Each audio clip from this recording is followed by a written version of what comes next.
안녕하세요. 대단히 반갑습니다. 두 갈래의 길 배철현.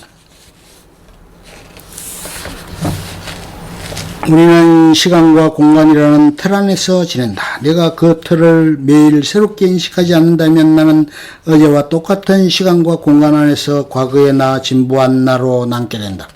내가 지금 여기에 존재하는 나를 내가 간절히 원하는 자기 신화를 만들기로 결심한다면 내가 하고 싶은 행동은 전략적일 수밖에 없다. 나는 오늘 무슨 일을 해야 하나? 내가 오늘 하는 행동이 미래의 시점에서 내 자신에게 감동적인가? 그 행위는 내가 도달하고자 하는 궁극적인 목적지를 향하고 있는가? 인류는 자기 신화를 위해 고군분투한 인물들에 대한 위대한 이야기를 남겼다. 아리스토텔레스는 시학에서 이야기를 비극, 희극, 그리고 서사시로 구분한다. 인류는 자신들이 살았던 파란만장하고 흥미로운 삶에 대한 이야기를 통해 우리에게 지금 여기 새로운 시선으로 볼 것을 충고한다. 아리스토텔레스는 시학에서 비극을 구성하는 6가지를 말한다. 이야기의 전개와 구성, 미토스, 인물, 에토스, 말, 이성, 무대장치, 그리고 음악이다. 비극의 핵심, 인간 행동, 미토스. 비극은 관객들에게 공포와 연민을 가르쳐 자신이라는 과거, 이기심, 그리고 습관으로부터 탈출하도록 하려는 훈련이다. 관객들이 비극을 관람하면서 자신으로부터 나오는 엑스터시를 경험하기 위해서 가장 중요한 것이 있다. 그것은 누가 배우인지, 그 배우가 하는 말 혹은 이야기의 이성적인 전개에 화려한 무대장치나 스펙터클한 분장 혹은 감동적인 노래와 춤이 아니다. 그것은 미토스다. 미토스는 이야기의 전개와 구성이다. 아리스토텔레스는 이야기의 전개와 구성을 특정한 행동들의 배치라고 정의한다. 비극은 사람에 관한 재현이 아니라 사람들의 행동들과 삶에 관한 재현이다. 인생에서 성공과 실패는 자신이 어떤 행동을 했느냐에 달려있다. 인생의 목적은 단순히 어떤 사람이 되고 싶느냐에 달린 것이 아니라 어떤 행동을 하느냐에 달렸다. 우리가 인생이라는 긴 여정을 바라보면서 바로 지금 이 시간에 전략적으로 해야만 하는 일을 찾을 때 반드시 피할 수 없는 난간에 봉착한다. 그러나 내가 이 난간에서 심오한 묵상을 통해 어떤 선택을 해도 그 선택이 최선이라고 생각하고 행동에 옮겨야 한다. 이 난간을 극복하는 방법을 알려주는 시가 있다. 프루스트의 시 가지 않은 길의 뜻.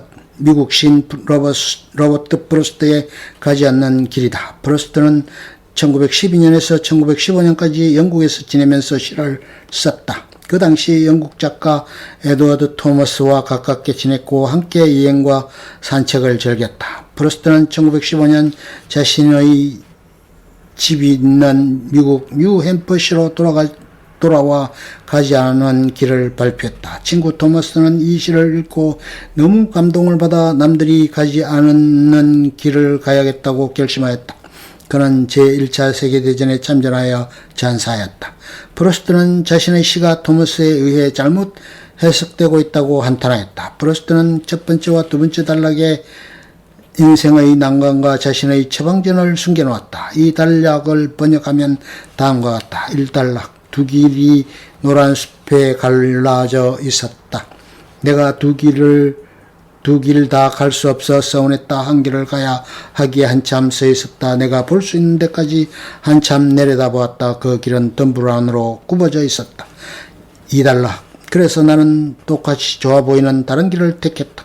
그것이 더 좋은 선택일 것이라고 생각했다. 왜냐하면 풀이 우거져 내 발길을 원하는 것 같았다. 내가 그 길을 간다 할지라도 달라지는 건 없겠지만 이 시는 도덕적이거나 창의적인 삶을 살라고 충고하는 시가 아니다.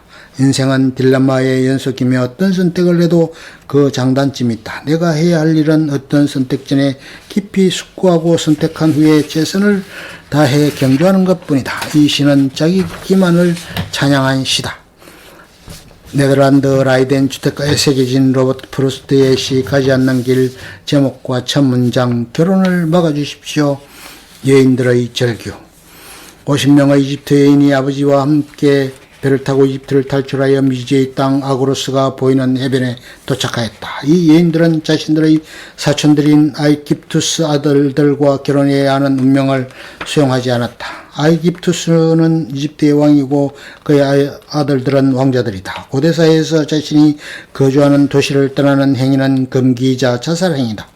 고대사회에서 고향은 자신을 보호하는 법적인 장치다. 왜 정원기에 들어선 50명의 여인들은 고향을 떠나 무슨 끔찍한 사건이 일어날 수도 있는 머나먼 아그로스 항구에서 자신들의 운명을 저울질하는 것인가? 그것들의 이유는 한 가지다. 자신들이 결혼할 아이깁투스 아들들이 정욕과 오만에 빠져 자신들을 한 인간으로 사랑할 수 없을 것이라고 판단하였다. 여인들은 간청한다. 당신은 결혼을 관장하는 신들이십니다. 우리의 말을 들어보십시오. 정의가 승리하도록 도와주십시오. 저 야만스러운 젊은이들이 자신들의 욕망을 채우지 못하게 하십시오. 그들의 오만이 당신의 혐오로 정복당하게 하십시오. 결혼이 인간의 권리라는 것을 우리에게 보여주십시오. 전쟁에 시달려온 피난민들에게도 파괴로부터 피난민들을 보호할 재단이 있으며 신들에 대한 존경심이 그들을 안전하게 지킨다는 사실을 알려주십시오. 이집트 여인들은 자신들의 삶을 위해 자신들의 목숨을 담보로 자신이 가진 모든 것을 포기하고 스스로 분명한 해결점이 보이지 않는 딜레마를 자초하였다. 그들은 스스로 결혼이라는 인류 생존의 가장 고귀한 전통이 이집트 남성들의 오만을 통해 파괴되는 것을 묵과할 수 없었다. 단언하는 여인들은 자신들의 삶을 위해 행복을 추구할 권리를 정의라고 말한다.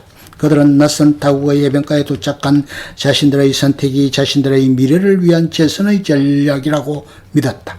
크게 보면 같은 일족이라는 깨달음. 50명이나 되는 이집트 여인이 이집트를 탈출할 수 있었던 이유는 그들의 아버지인 다나우스가 동행했기 때문이다. 다나우스는 이집트 왕 벨루스의 쌍둥이 아들 중 한 명이다. 벨루스가 자신의 후계자로 아이깁투스를 지명하자 자신은 생명의 위협을 느낀다. 어느 날 그는 자신의 딸들이 결혼할 사이들에 의해 살해당할 것이란 신탁을 받는다. 다나우스가 이집트로 나온 가장 큰 이유는 아마도 신탁 때문이다. 그는 자기 딸들과 함께 먼 친척이 있는 아그로스로 가기 위해 최초로 배를 건조한다. 다나우스가 아그로스로 간 이유는 그의 오래된 고향이기 때문이다. 그와 딸들은 장하하게 자신의 조상 이오라는 여인 이야기를 아르고스의 왕 펠라스고스에게 말한다.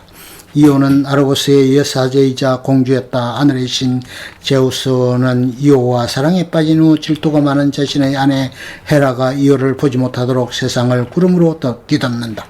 헤라는 제우스의 이런 행동을 의심하고 올림푸스 산에서 내려와 구름들을 쫓아낸다.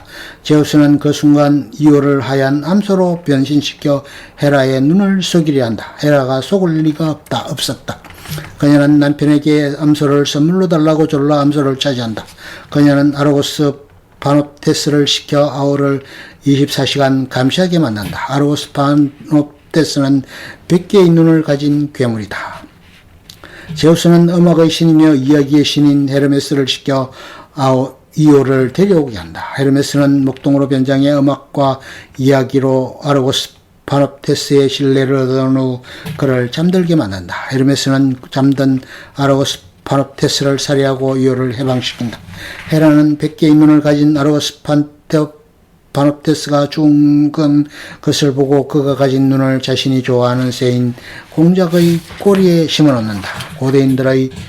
고대인들은 자연현상의 기원을 종종 신화를 통해 이처럼 설명하였다. 화가 난 헤라는 암소 이오를 괴롭힐 등해를 보내 이오를 지속적으로 물게 한다.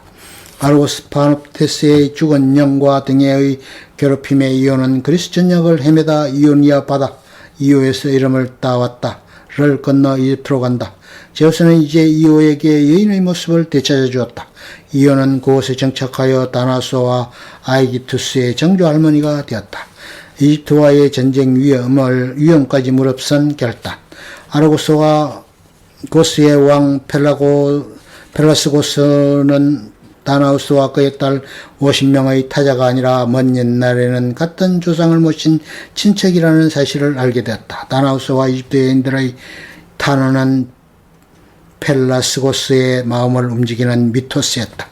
펠라스고스는 이들을 난민으로 수용하기로 결정했지만 다시 한번 신중하게 이집트 여인들에게 말한다. 내가 아로스의 왕이지만 내 국민의 동의 없이 당신들을 난민으로 받아들일 수가 없습니다. 내 시민들이 당신이 외국인들을 수용하여 아로고스가 파괴되었습니다. 라고 한탄해서는 안 됩니다.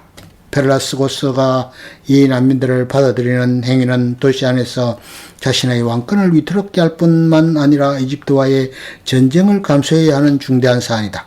그는 이 갈림길에서 자신의 도움을 찾는 다나우스와 그의 딸들이 타인이 아니라 그들은 조상이 같은 아르고스인이며 친척이라고 생각하여 이들을 받아들였다. 그는 이 딜레마에서 그들을 수용하는 것이 자신과 아르고스의 최선이라고 판단하였다.